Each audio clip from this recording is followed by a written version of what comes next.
That was Mecca. My next guest was born in Pennsylvania and moved to Northern Virginia, where he began his stand-up career. His one-liners are both thought-provoking and funny. He has taken improv classes at Upright Citizens Brigade in New York City, as well as the sketch writing course at Second City, New York. While in New York, he performed at Gotham Comedy Club. I was there after New Year's Day. I went to Gotham Comedy Club. It was really funny. Nice. Yeah, it was really cool. It was The Comedy Cellar, Caroline's on Broadway, to name a few. I'm here with Brian Kerns. Welcome here. Welcome, Brian. Hey, what's going on, AD? How you doing, man? Anybody ever tell you look like Randy Jackson? Oh, which one is Randy? Oh, yeah, Randy Jackson. Randy Jackson. I was looking at Jackson. I want you to say to me, "What up, dog?" That's what I want to hear from you. What up, dog? There we go. That wasn't even good. That wasn't even good, man. I'm sorry. That was a bad Randy Jackson. I apologize. I'm gonna have to go to the Black Man's Union and actually turn in my black card, but anyway, man. I didn't even know they had those. They do. You just don't tell white folks. All right. Let me say, you spent time in L.A. Yeah. I really wanted. That's why I saved you for last, because it's like you spent time in L.A. A lot of comics, they go from the East Coast to the West Coast. You know, they sharpen their skills in New York, and then they go to L.A. to try to make it big. Definitely. So, what is your experience? Tell me about your experience in L.A. I think that L.A. has actually sharpened my skills more so than being around here. I mean, you're able to get up 3 or 4 times in a night. You come up with a new thought during the morning, and then you tell it once, and then you're able to rework it, and then go tell it again and again and again. And by the end of the week, you have a fully formed bit, and then I come back here, and then I do it on the road wherever I'm at. Okay, so it's like, is it better so you found that L.A. was better for sharpening your skills than New York? L.A. is warmer, and it has medical marijuana. I ain't gonna lie. Man, I don't know if that'll sharpen my skills or just, Oh, dude, I probably shouldn't be driving half the time, but it don't matter. It's comedy. Richard Pryor once said that 90% of the comedians smoke pot, and the other 10% aren't funny or diabetic. I think marijuana definitely makes you funny, at least from the audience perspective. I don't even know, man. I don't even know. That's a Pryor quote, man. I hugged his daughter today, man. Just messing with you. But what made you go to L.A.? What brought you from the East Coast to L.A.? Actually, a good friend of mine, John Clark, ended up moving out there, so there was a base for me, a place for me to crash, and I started going out there, and I liked it. And I had already done New York, and it's cold there, man. I can't handle 11-degree weather. I just can't do it. And then you go out to L.A. and it's warm, and there's pot. Well, warm weather is one of the reasons why I came down here from Massachusetts, because I'm from Massachusetts. You're in the wrong place, man. You need to keep going to Florida or something. I don't want to go that warm, at least not yet anyway. But yeah. I also know that there's a lot of comedians, like, Wanda Sykes came from D.C., Dave Chappelle came from D.C., Martin Lawrence came from D.C., so I already knew that there was a lot of comedy here. And when I came to hang out a few years ago, I just went to all these open mics, and I was like, Boston has a lot of good comics come from Boston, but you got Dennis Leary, Stephen Wright. You got a whole bunch there too. There's a whole lot there, but it's just like the open mics were just so much more complicated. You had to some of them you had to be invited to. Some of them you had to. That's comedy, man. Yeah, but here I just found it was. I mean, just getting into it though. I'm not knocking Boston, by the way. I'm just saying, as far as somebody new getting into it and just going up and sharpening your skills and working your chops and everything, I like here a little better than like Boston. Well, you should, because this is a wonderful place where you can grow, and you can actually go to an open mic, and there are people there sometimes, and it's definitely a good place for growth. I mean, look at the local area comics that are good, like Eric Myers or Seton Smith. I mean, they're all developing pretty well. Seton, I want to get Seton on my show. Well, good luck with that. Yeah, that's what I'm saying. I've been trying. He's got a better agent than me, man. So you're a working comic, right? You're getting paid for comedy? Yeah, that's all I do. A lot of, I think, new comics are watching the show. A lot of people who are, basically like myself, novices. We're not, we haven't reached pro yet. What are one of the things that you would recommend to a new comic? As far as the business aspect, as far as getting into comedy. Don't give up. I mean, I'm allowed to swear on this show, right? Yeah, swear away. In comedy, you get shit in your face all the time, and you gotta just wipe it off and keep going. Like, that's why they call it stand-up. Like, the rejection level is out of control, man. But that's why they call it stand-up, man. You just keep getting up.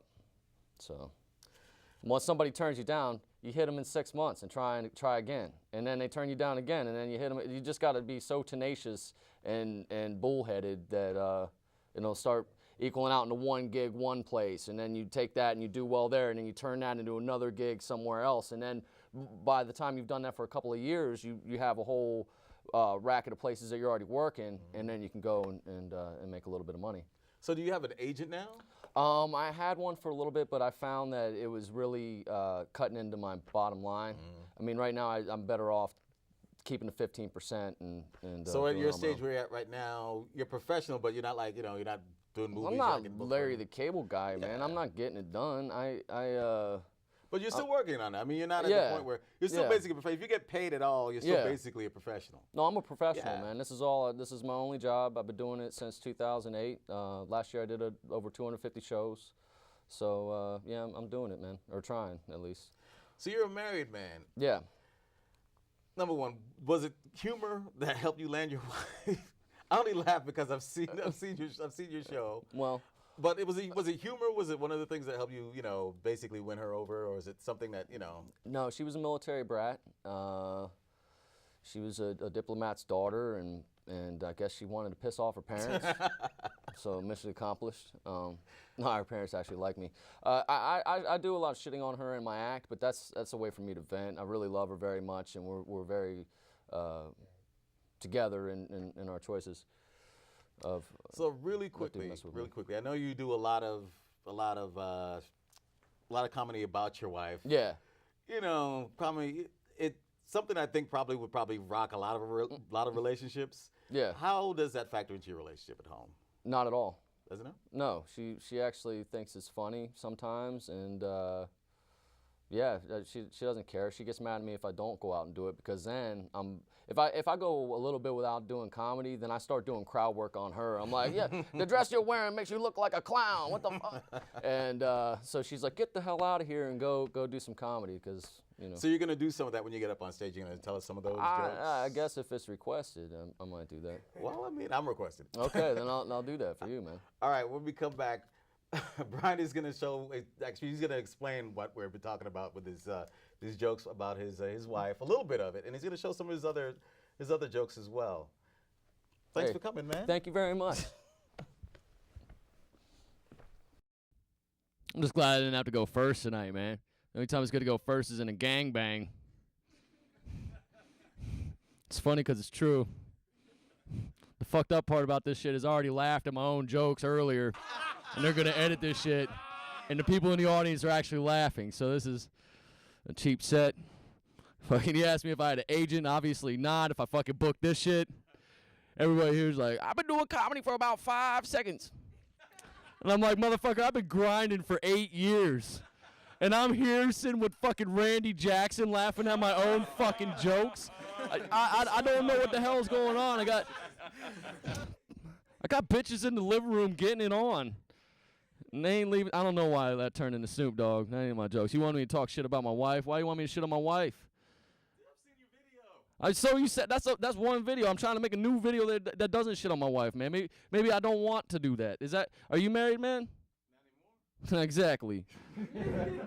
Hey, go shit on your wife, man. We can go out and get some drinks together or some shit. Maybe fucking pick up that girl's pussy, and then she'll walk over and she'll be like, yo, huddle up. Huddle up. Yo, do you want to take 2 dudes at once? Tell me you want to take 2 dudes. Hey, this shit is the Mecca, y'all. This shit is the Mecca, y'all. I'm going to do a fucking hour. I don't care if we got to be out of here or what. It doesn't matter. Dude, if you edit these fucking laughs out of here, no, you're not going to, because it sounds like shit, because this microphone was used to fucking record the laughs on that. Dude, how cheap is it whenever you got tape on the motherfucking, on the thing? Dude, look, they gave me a stool, man. This is fucking quality. This is quality shit. I'm fucking doing great things with my career. I was on Last Comic Standing, and now I'm fucking here, man. Look. What the fuck, man? I'm not even a good shower curtain. I don't know what the hell I'm doing with my life. Like I'm thinking that, like, maybe I should quit and fucking maybe I should shit on my. Oh no, I'll be homeless, man. That's what the fuck will happen to me. None of these are my damn jokes. Just mad, dude. Just fucking mad. Sitting back here, listening to stories about diabetes and shit. I don't even like blood. I'm fucking afraid of needles. A little prick? Fuck, I got a little prick. Ain't involving diabetes neither, man. Fucking shit, dude.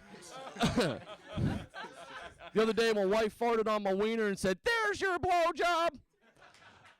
No, that's kind of why the fuck I'm doing this shit is because, and then in the interview you're like, "So, do you have an agent?" And I'm like, "Oh, used to, but not anymore. I want to keep the 15%." And then you try to turn it into I'm an amateur comic, and I'm like, "No, motherfucker, I'm professional. I'm fucking grinding." Damn it.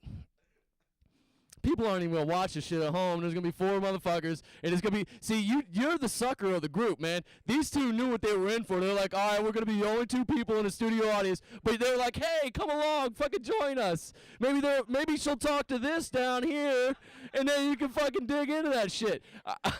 This thing is gonna be so hacked up. All I know is that I'm looking forward to watching myself laugh at my own fucking shit.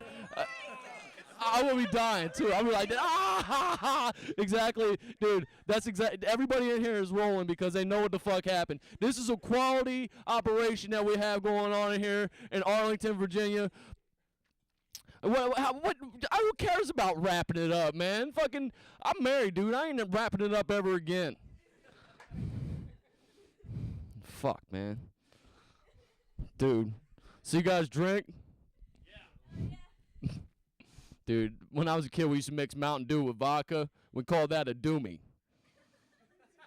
And then they came out with a red Mountain Dew. We called that a doomie on the rag. Now they came out with a blue Mountain Dew. And we call that the didn't do me long enough. That's a blue ball joke. You can check me out at BrianKerns.comedy.com. Go there, fucking buy a CD of mine, and help me continue my fucking comedy career so I don't have to do fucking shitty things like this anymore. Give me a loud one. Little Why don't you suck it? Why don't you suck it? Why don't you suck it? Wait, why don't you suck it? Why don't you suck it? Why don't you suck it? Why don't you suck it? Why don't you suck it? Hey, why don't you suck it? Why don't you suck it? Why don't you suck it? Don't you suck it?